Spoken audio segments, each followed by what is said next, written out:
عليكم أعزائي تلاميذ سنة ثانية متوسط. أهلا وسهلا بكم في درس جديد. أعزائي متابعي القناة الجدد، أهلا وسهلا بكم في قناتي. شرفتوني ونورتوني.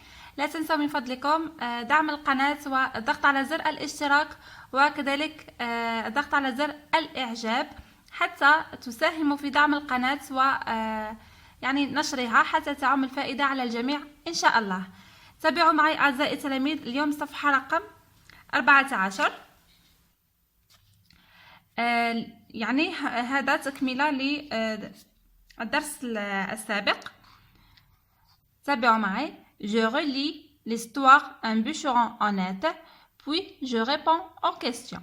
يعني راح نعاودوا نقراو القصة تاع الدرس السابق اللي هي Le bûcheron honnête، يعني الحطاب الأمين أو الحطاب الصادق، ثم نحاول الإجابة على الأسئلة. احنا ما راحش نعاودوا نقراو القصة يعني في هذا الفيديو باش ما تجيناش طويلة بزاف، ولكن نحاولوا نجاوبوا على الأسئلة. Question numéro 1. Par quel autre mot ou expression peut-on remplacer il y a longtemps؟ كما شفنا il y a longtemps هي العبارة اللي نبداو بها القصة واللي نحددوا بها الزمان. فوالا. مطلوب في السؤال هذا ما هي الكلمات يعني التي يمكن أن نعوض بها هذه العبارة. وهذا السؤال ما يطرح غالبا يعني في الفروض والامتحانات، يعني يعطيك هذه العبارات على بداية القصة اللي نسميهم لي فورمول دوفرتور، ويطلب منك ما هي العبارة التي يمكن أن تعوضها. لدينا مجموعة من العبارات يعني راح نشوفها في الدرس القادم. هي Il était une fois, autrefois, jadis, il y a bien longtemps. هاد العبارات هي اللي دائما نستفتح بها القصص، وراهي تعوض هاد العبارة اللي هي il y a longtemps. فوالا، يعني ما تقل القادم ان شاء الله راح نزيدو ندرسوها بكل يعني بكل وضوح. فوالا. Question numéro 2. Avec ta ou ton camarade, repérez puis lisez le début de l'histoire. يعني مع زميلك في القسم يعني عاودوا راجعوا النص واقراوا مقدمة القصة. مقدمة القصة هنا هي اللي راح تبدأ هنا. لاحظوا معايا في المقدمة دائما، واللي هو الهدف من هذا السيكونس يعني نتعلموا نكتبوا مقدمة القصة. المقدمة دائما نذكروا فيها عبارة الافتتاح أو لا فورمول دوفرتور اللي هي il y a longtemps، ثم نحددوا المكان أو يعني المكان الذي حدثت فيه القصة. dans une forêt un pauvre bûcheron coupait du bois qu'il vendait au marché. هذه هي المقدمة. المقدمة راح نوصفوا فيها الزمان، المكان والشخصيات. الشخصية هنا هي الحطاب الفقير، يعني ذكرنا صفة un pauvre معناته حالته كان فقيرا. وماذا كان يفعل؟ هو كان يقطع الخشب ثم يبيعه في السوق. هذه المقدمة لازم عليكم تشفوا عليها مليح، يعني حتى ما يكونش عندكم رصيد لغوي كبير. كي تقراو القصص اشفاو فقط على نقولوا الترتيب تاع المقدمه. كما ذكرت نذكروا الزمان باستعمال العباره، ثم المكان، ثم الشخصيات ووصفهم كيف كانت حالتهم وماذا كانوا يفعلون. هذه هي المقدمه اللي لازم عليكم تعرفوها من خلال هاد لا سيكونس. فوالا، نكملوا مع بعض الأسئلة.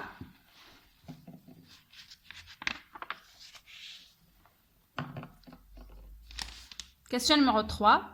Le vieux replongea et reparut aussitôt. يعني الشيخ أو شيخ ذو اللحية البيضاء عاود اغتص أو ولا عاود اغتص ثم ظهر يعني في زمن قريب. Comment appelle-t-on le mot en gras dans cette phrase? Nature de ce mot. هذه الكلمة اللي مكتوبة باللون الأسود كيف نسميها أو ما هي طبيعتها؟ Replonger, c'est un verbe du premier groupe conjugué au passé simple. Replonger هو الفعل replonger يعني هو أصل الفعل plonger voilà يعني يغطس replonger معناتها إعادة الفعل مرة أخرى. Donc replonger c'est un verbe du premier groupe conjugué au passé simple. Le passé simple راح نشوفه في دروس قادمة بحول الله. Question numéro 4. Comment était le bûcheron? Quels sont les mots qui le montrent? كيف كان الحطب أو كيف كانت حالته؟ ما هي الكلمات التي تبين ذلك؟ Le bûcheron était malheureux et inquiet. Le bûcheron كان حزين وقلق. الكلمات التي تبين ذلك يعني هي فعلين مذكورين في النص. هنا il se met à se lamenter يعني بدأ يتحسر. وكذلك الفعل plaindre معناته يتذمر يعني هو كي طاحت له الفأس تاعو في الماء بقى يتحسر عليها ويتذمر كيفاش راح يدير باه يشري une autre voilà parce que il est trop pauvre. هذا فيما يخص الإجابة رقم 4. voilà الأجوبة تفاصيل راح تلقاوهم مكتوبين في آخر الفيديو. نتبعوا مع بعض فقط هنا. Question numéro 5. Combien de cognets y a-t-il? De quelle matière sont-elles faites? كم من فأس توجد ومن أي مادة هي مصنوعة؟ كما شفنا في النص لدينا 3 أنواع من الفؤوس. الفأس مصنوعة من الحديد، ثانية مصنوعة من الفضة، والأخيرة مصنوعة من الذهب. Donc il y a 3 cognets, une en fer, une en argent et une en or. Voilà, هذه هي la réponse à la question numéro 5. Question numéro 6. Relève les verbes du texte, puis classe-les dans le tableau suivant. لاحظوا معايا هنا عندنا هذا الجدول. المطلوب أننا نستخرج كل الأفعال الموجودة في النص ثم نصنفها على حسب هذا الجدول أو حسب المجموعات. عندنا verbe du premier groupe, verbe du deuxième groupe, verbe du troisième groupe. الحين نشوفوا مع بعضنا الأفعال الموجودة في النص ثم نستخرجوها فعل بفعل. ركزوا معايا فقط هنا. Un instant.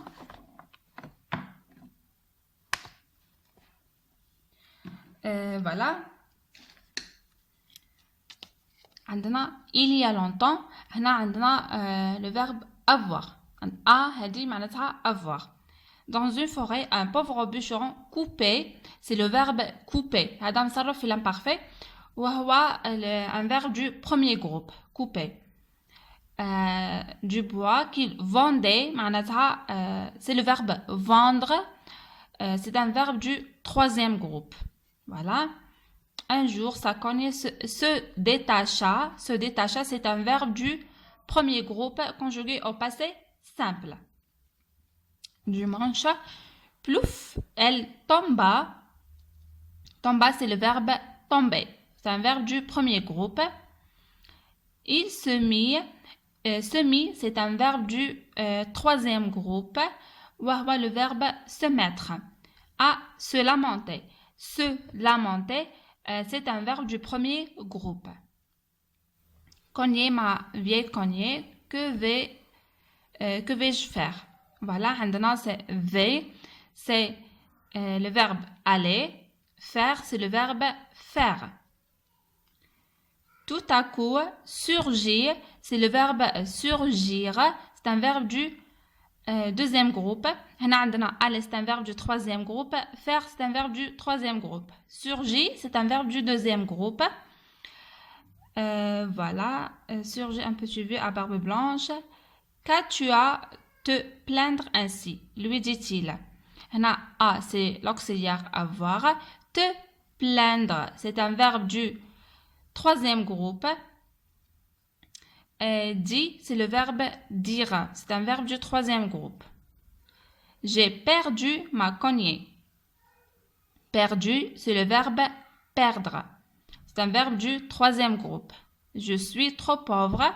Suis, c'est l'auxiliaire être. Voilà.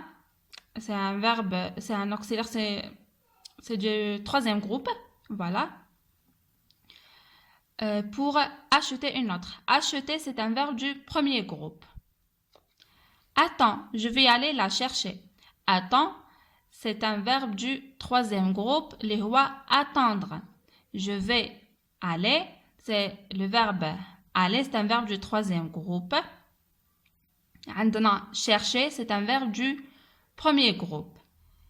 Il enleva sa veste. Enleva, c'est un verbe du premier groupe, هو enlever. Plongea dans la rivière et reparut aussitôt. Plongea, c'est le verbe plonger, un verbe du premier groupe. Reparut, c'est le verbe reparaître, c'est un verbe du troisième groupe. Voilà, t'as cogné, dit-il, c'est le verbe dire. Voilà. Non, ce n'est pas ma cogné, dit le bûcheron. Dire aussi être, le petit vieux replongea, c'est le verbe replonger, c'est un verbe du premier groupe conjugué au passé simple. Et reparu aussi, c'est le verbe reparaître, c'est un verbe du troisième groupe. Il brandit, c'est le verbe brandir, un verbe du deuxième groupe. Celle-là non plus n'est pas la mienne. Le vieux plongea, كذلك ذكرنا هذا الفعل. De nouveau, il revint, c'est le verbe revenir, conjugué au passé simple. C'est un verbe du troisième groupe. Tenant la cognée du fer du bûcheron, ah quel bonheur, tu as retrouvé. Retrouver, c'est un verbe du premier groupe, conjugué au passé composé. Ma vieille cognée, oh merci mon frère. Le bûcheron se préparait. Se préparer, c'est un verbe du premier groupe. Voilà, conjugué à l'imparfait. À rentrer. Rentrer, c'est un verbe du premier groupe à l'infinitif. Voilà, chez lui, quand le petit vieux le rappela. Rappela aussi, c'est un verbe du premier groupe. L'infinitif, c'est rappeler. Tu es un homme honnête. Prends aussi, c'est connu d'or et d'argent. Prends, c'est le verbe prendre. C'est un verbe du troisième groupe. Là, c'est conjugué à l'impératif. Depuis ce jour, le bûcheron et sa famille vécurent heureux à l'abri du besoin. Vécure, c'est le verbe vivre. C'est un verbe du troisième groupe conjugué au passé simple. Voilà, أعزائي التلاميذ، أعتذر هنا التصوير لم يكن واضح. فقط هنا لدينا prendre. Voilà. وهنا لدينا vécure. Voilà, هذه vécure, c'est le verbe vivre au passé simple. فوالا هذا فيما يخص أعزائي التلاميذ مجموعة الأفعال. فيما بعد راح نخلي لكم الجدول يعني يوضح لكم هاد الأفعال. فوالا نكملوا مع بعض. نواصل هنا. numéro 2. Je m'entraîne à mieux lire. أتدرب على القراءة يعني أو قراءة جيدة. Cogner, ma vieille cogner. Que vont manger mes enfants maintenant? يعني نتعلموا نقراو باستعمال علامات الوقف، يعني علامة التعجب وكذلك علامة الاستفهام، حتى تكون عندنا يعني قراءة جيدة ويكون المعنى مفهوم. Numéro 3. Je joue la scénette avec ma ou mon camarade. يعني هذا الحوار رايحين تلعبوا الأدوار مع زملائك. واحد يدير le premier élève يدير le vieux, le deuxième élève يلعب دور le bûcheron. donc رايحين تقراو هذا الحوار وتتبادلوا فيما بعد. Le vieux: qu'as-tu à te plaindre ainsi? Le bûcheron: j'ai perdu ma cognée et je suis trop pauvre pour en acheter une autre. Le vieux: attends, je vais aller la chercher. voilà. هذا راحين يعني تلعبوا هاد الأدوار في القسم مع الزملاء. Voilà, on passe à la dernière question, numéro 4. je vais au-delà du texte. À la fin de l'histoire, le vieux à barbe blanche dit au bûcheron: tu es un homme honnête. Prends aussi ces cognets d'or et d'argent. يعني في نهاية القصة الشيخ ذو اللحية البيضاء قال للحطاب: أنت إنسان أو شخص صادق وأمين، خذ معك كذلك الفأس الفضية والفأس الذهبية. Une cognée d'or et une autre d'argent. Le bûcheron est riche maintenant. Que va-t-il faire d'après vous؟ يعني فأس من الذهب وفأس من الفضة. الحطاب هنا أصبح غني. في رأيك ماذا سيفعل؟ يعني وش راح يدير الحطاب عندما تحصل على هذه الفأس الذهبية والفأس الفضية؟ يعني اوتوماتيكمون راحنا كم راح نخمو فيها. يعني هو راح يبيع هذيك الفأس الفضية ويبيع الفأس الذهبية ويتحصل على نقود، يعني وراح يستثمر هذيك النقود يعني في ربما في مشروع أو في تجارة، يعني وراح يعيش يعني راح يعيش حياة سعيدة. Donc la réponse est il va vendre les précieuses cognées et devenir riche. ولا هو راح يبيع هذاك الفأس وراح يعيش حياة سعيدة. بهذا نكون أعزائي التلاميذ وصلت لنهاية درس اليوم. نتمنى تكونوا فهمتوه ونلتقي في الدرس القادم إن شاء الله.